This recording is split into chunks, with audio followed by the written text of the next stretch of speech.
तो अमेरिका का बड़ा नौसैनिक बेड़ा अब ईरान की तरफ आगे बढ़ा है। नमस्कार, मैं हूं नीलू। जी हां, अमेरिकी राष्ट्रपति डोनाल्ड ट्रंप ने दावोस से लौटते समय एयरफोर्स वन में पत्रकारों से बातचीत करते हुए ईरान को अब एक बार फिर से कड़ी चेतावनी दी है। देखिए, रोजाना ट्रंप की एक एक चेतावनी हम आपको बताते भी हैं। ये चेतावनी और धमकी ही है, लेकिन इसका बहुत ज्यादा असर ईरान पर नहीं पड़ा। और वो क्यों नहीं पड़ा है और ईरान की तरफ से इसे लेकर किस तरह की प्रतिक्रिया आ रही है वो भी बताएंगे। लेकिन पहले ट्रंप का वो बयान जिसमें उन्होंने धमकी दी है ईरान को एक बार फिर से। ट्रंप ने दावा किया है कि अमेरिका का बड़ा नौसैनिक बेड़ा ईरान की तरफ बढ़ रहा है। ट्रंप ने ईरान को चेतावनी देते हुए कहा कि अमेरिका उसकी तमाम गतिविधियों पर करीब से नजर रखे हुए है और अमेरिकी नौसेना का एक बड़ा बेड़ा उस दिशा में जा रहा है। हम देखेंगे कि क्या होता है। हालांकि उन्होंने स्पष्ट किया है कि वो युद्ध नहीं चाहते हैं और इस बल का प्रयोग अंतिम विकल्प के तौर पर किया जाएगा। इस बात को एक बार फिर से ट्रंप ने दोहराया है कि बातचीत का विकल्प अब भी खुला हुआ है। यानी ट्रंप भी नहीं चाहते कि युद्ध हो।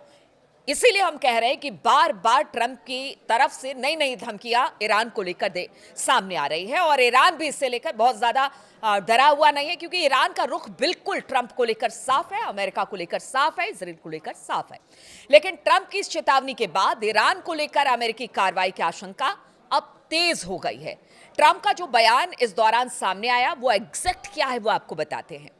तो स्विट्जरलैंड के दावोस में विश्व आर्थिक मंच से लौटते समय ट्रंप ने कहा, हमारे बहुत सारे जहाज उस दिशा में जा रहे हैं, हमारी एक बड़ी फोर्स ईरान की ओर जा रही है। उन्होंने आगे कहा कि मैं नहीं चाहता कि कुछ भी हो, लेकिन हम उन पर बहुत करीब से नजर बनाए हुए हैं। लेकिन साथ ही ट्रंप ने यह भी कहा कि हो सकता है कि हमें इसका इस्तेमाल करने की जरूरत ही ना पड़े। देखिए, ट्रंप मतलब दोनों तरफ का रास्ता लेकर चल रहे हैं, बातचीत भी और युद्ध को लेकर धमका भी रहे हैं। लेकिन बातचीत के लिए भी अपने रास्ते उन्होंने खोल रखे हैं और ये बहुत दिनों से हम देख रहे हैं कि ईरान को लेकर बहुत संभल संभल कर अमेरिका और ट्रंप की तरफ से बयान आते हैं। यानी विकल्पों की भी बात होती है बातचीत के, और साथ ही युद्ध की धमकी भी दी जाती है। अब हम आपको बताते हैं कि ट्रंप जो है वो ईरान में हो रहे विरोध प्रदर्शन में प्रदर्शनकारियों के साथ है, क्योंकि पीछे जिस तरह के बयान ट्रंप ने दिए उससे तो यही लगा। प्रदर्शनकारियों पर हो रही कार्रवाई को लेकर ट्रंप ने बार बार ईरानी शासन को अमेरिकी सैन्य कार्रवाई की धमकी दी। ट्रंप ने कहा कि तेहरान के खिलाफ बल प्रयोग की धमकी देने के बाद प्रदर्शनकारियों की 837 फांसी की सजाओं को रोक दिया गया। ट्रंप कह रहे हैं ऐसा कि हमारे कहने से रोक दिया गया। उन्होंने ये भी पुष्टि की कि वो ईरान के साथ बातचीत के लिए तैयार हैं। ईरान में हुए विरोध प्रदर्शन के दौरान मारे गए प्रदर्शनकारियों की ईरानी अधिकारियों ने बुधवार को पहली बार आधिकारिक संख्या भी जारी की। ईरानी अधिकारियों के अनुसार 3117 लोग मारे गए। वहीं इसको लेकर मानवाधिकार समूहों का कहना है कि मृतकों की वास्तविक संख्या इससे कहीं अधिक हो सकती है। ये ह्यूमन राइट वाले कह रहे हैं। उधर ईरान पर ट्रंप की बहुत बड़ी धमकी अब सामने आ गई है और आपने सुना होगा कि किस तरह की धमकी है। और बहुत ज्यादा ट्रंप की धमकी को अब सीरियसली ईरान नहीं ले रहा है। हालांकि तैयारी उसकी पूरी है, क्योंकि ये ट्रंप है, कुछ भी कर सकते हैं। बातचीत करते करते युद्ध छेड़ देते हैं या हमला कर देते हैं, इसलिए ट्रंप पूरी तरह से तैयार है। लेकिन धमकी को धमकी की तरह ले रहे हैं और साथ ही धमकी भी दे रहे हैं, क्योंकि ईरान की संसद ने देश के सर्वोच्च नेता अयतुल्लाह अली खामनेई को कुछ भी होने पर जिहाद छेड़ने की एक चेतावनी दे दी है। संसद ने मंगलवार को यह चेतावनी दी है कि अगर देश के सर्वोच्च नेता पर किसी भी तरह का हमला किया गया, चाहे वो इजराइल की तरफ से या फिर अमेरिका की तरफ से, तो उसका परिणाम जिहाद के रूप में सामने आएगा और एक युद्ध जैसी स्थिति से युद्ध ही माना जाएगा अगर अली खामनेई साहब पर हमला होता है।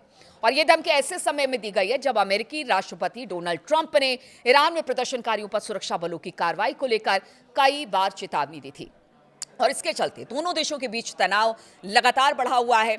रॉयटर्स के अनुसार ईरान में प्रदर्शनकारियों के खिलाफ हिंसा के मुद्दे पर संयुक्त राष्ट्र यानी कि यूएन मानवाधिकार परिषद की आज एक आपात बैठक भी होने वाली है, जिस पर हमारी नजर रहेगी। लेकिन हम आपको बता दें कि आखिर क्यों अमेरिका जो है वो ईरान को धमकी दे रहा है, लेकिन बातचीत का भी खुला रास्ता अख्तियार किया हुआ है, क्योंकि इस बार देखिए ईरान अकेला नहीं है। हालांकि ईरान की तरफ से इस तरह की तैयारी की गई है कि उसकी तमाम मिसाइलें और एक से एक मिसाइलें जो बिल्कुल अमेरिकी ठिकानों पर, सैन्य ठिकानों पर और इजराइल के अलग अलग जगहों पर, यहां तक कि उनके शहरों की तरफ भी अपना मूल मतलब एक तरह से कह लीजिए कि तैनात कर दी गई है। उनका मुंह, इन मिसाइलों का मुंह इन्हीं सब तरफ है। और पूरी तरह से तैयारी है। लेकिन सिर्फ ईरान ही नहीं बल्कि इस बार तो रूस और चीन ने भी एक तरह से कह दिया है कि पूरा समर्थन देने का ऐलान ईरान को कर दिया है। अब ऐसे में कहा जा रहा है कि अगर युद्ध होता है तो फिर ईरान कितने दिन तक टिक पाएगा।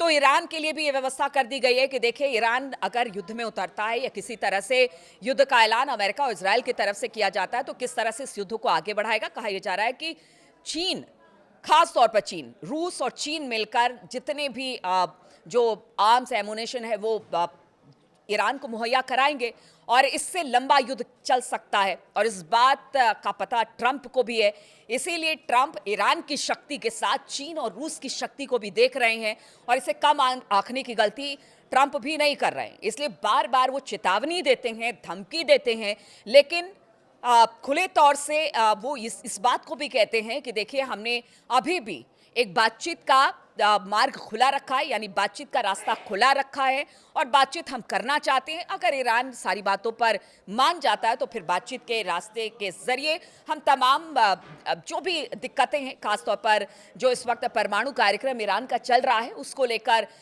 इजराइल हो या फिर अमेरिका हो लगातार बयानबाजी करता रहा है, उसके तुरंत प्रोग्राम को बंद करने की बात कहता रहा है, तो वो सारी बातें हो जाएंगी। और जिस तरह से वहाँ पर प्रदर्शनकारी उन पर ईरानी सेना की तरफ से या फिर जो उनकी सेना है उसकी तरफ से जो इस वक्त कहा जा रहा है कि दमनकारी नीति अपनाई जा रही है, उसको लेकर भी ट्रंप तमाम तरह के बयान दे रहे हैं।